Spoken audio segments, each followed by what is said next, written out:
Elsewhere, someone is spending their family vacation stuck in a cab listening to gridlock traffic. Not in North Carolina. For richer experiences, get real experiences. For real, visit NC. This is Optimal Relationships Daily, episode 1791. How to Deal with a Narcissist, 4 Powerful Ways, by Dr. Diana Kirschner of lovin90days.com.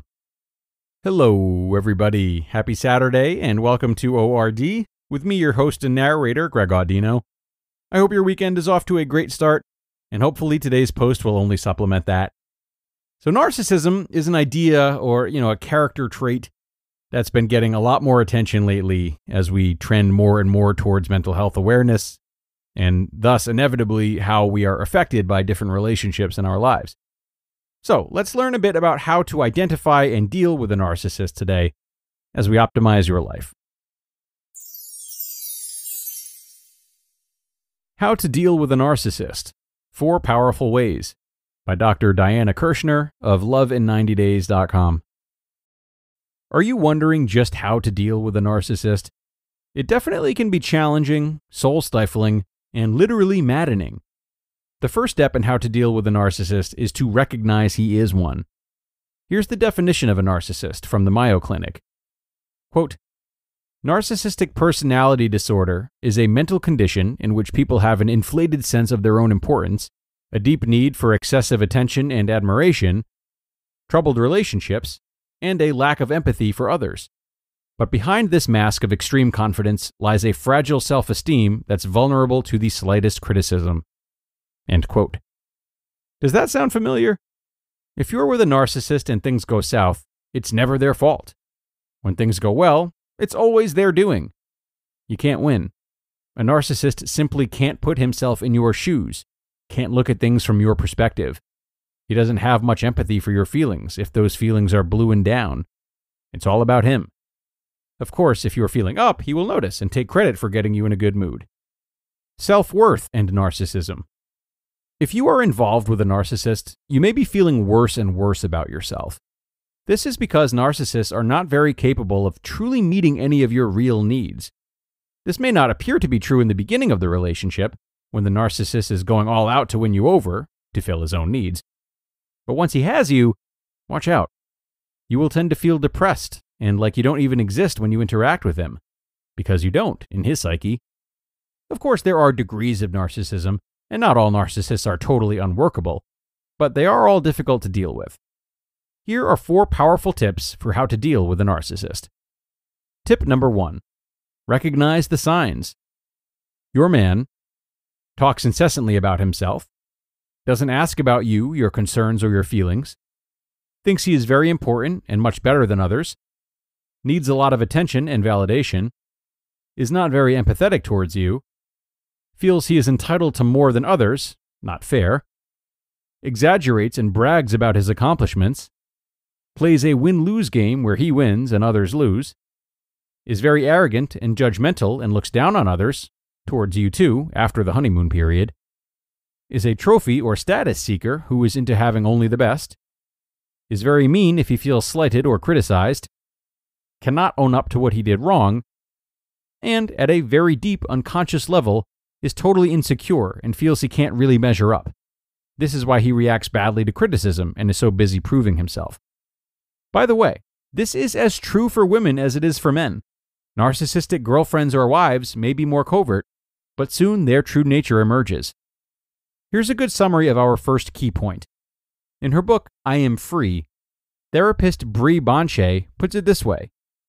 Quote, relationship with a narcissist in a nutshell, you will go from being the perfect love of their life to nothing you do is ever good enough. You will give your everything, and they will take it all and give you less and less in return. You will end up depleted, emotionally, mentally, spiritually, and probably financially, and then get blamed for it. End quote. Tip number 2.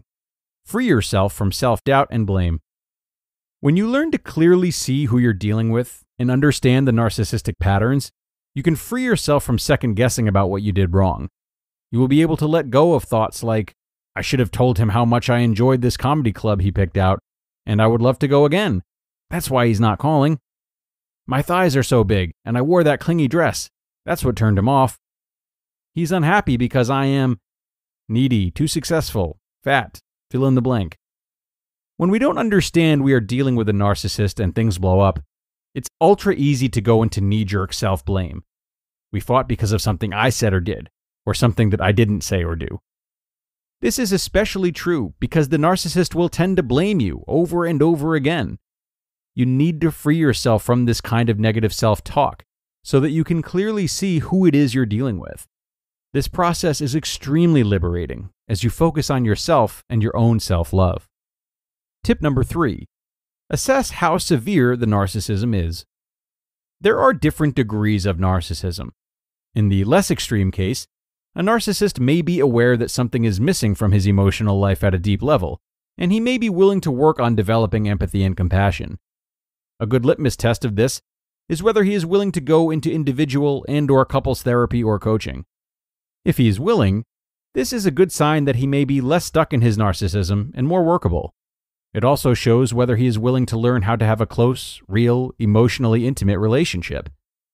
Unfortunately, you may have to be ready to leave the relationship in order to activate your narcissist's openness to getting help. It's often the specter of loss that opens up true appreciation for you and all you have to offer. How to deal with the narcissist. Client example. Joanne, a 50-something nurse, came into our coaching program complaining about her narcissistic husband, Brad. Brad was a successful lawyer who was very self-aggrandizing. He always tended to blame Joanne for their arguments, even though Joanne was a very caring and accommodating person. If she left a jar out of the refrigerator, he became mean and angry. If she was late in feeding the cats, he also threw a fit. He felt that things should go according to plan, his superior plan. Joanne was very unhappy with him. Slowly, she began to see Brad's narcissism and learned how to stop blaming herself for their arguments. As she got more self-loving and stronger, she told Brad that she would leave him if he didn't get help. At first, he tried to bully her out of her stance. But when Joanne stood her ground, Brad entered coaching with her. He began to work on some of his own childhood issues around being raised by a very narcissistic mother. Brad demonstrated that his narcissism was less severe, and Joanne and Brad are much happier as a couple. And tip number 4, ask for help in dealing with a narcissist. You can see now how assessing the severity of your partner's narcissism is a very important step. If you will go for help, things could work out well. On the other hand, if your partner is unwilling to seek treatment, chances are that things will not improve. You may be better off leaving the relationship. You just listened to the post titled, How to Deal with a Narcissist, 4 Powerful Ways, by Dr. Diana Kirschner of lovin90days.com. Too late isn't in your vocabulary. Reach your next goal at University of Maryland Global Campus. Get the accredited education you want wherever you are, on your own schedule. UMGC offers online degrees and certificates to help you level up your skills. Apply now and save with no application fee through May 31st. For more than 75 years, UMGC has been transforming adult lives. Access online courses, faster onboarding, and success coaches that help you along the way. Plus, UMGC makes an accredited online education more affordable than ever with scholarships, interest-free payment plan, and no-cost digital resources in place of most textbooks. Choose from more than 125 degree and certificate programs in career-relevant fields and receive lifetime career services at no additional cost. Gain skills local employers are looking for in business, cyber, IT, healthcare, and more. Get started on your undergraduate or graduate degree or certificate online. No application fee if you apply by May 31st. Learn more at umgc.edu/podcast. Certified to operate by Chev. And thanks so much to Dr. Diana for this post, which I am sure grabbed a lot of people's attention. Narcissism, as I said, is quite a buzzword right now, after all. It becomes very easy to throw the term narcissist at anyone who, pays less attention to you than you might like. And for that reason, I think it's of critical importance for anyone who has felt as though they were victimized by a narcissist to remain extremely vigilant of narcissistic tendencies within themselves. You see, for many of us who have felt perpetually silenced, disregarded, and cast aside, we can make the false assumption that healing means going to the extreme and paying attention to nobody's needs besides our own. After all, we are owed this, aren't we? It's now our time to step up and demand respect for ourselves. Well, sure, but in doing so, in an attempt to recover from this trauma, we're at risk for inadvertently becoming narcissists ourselves. We might start to display those same tendencies, even if they're not yet victimizing those close to us. But we can confuse this behavior with self-improvement, self-empowerment, understandably so. I've always felt as though this is really something to watch out for if you've been, raised by narcissists, but also if you're getting out of a relationship with one. So be sure to keep a sharp eye on it. Okay, and that's going to wrap up today's episode, everybody. As always, I hope you enjoyed it, and I thank you for sticking with us until the end. Have a marvelous rest of your day, and I'll see you again tomorrow for more ORD, where your optimal life awaits.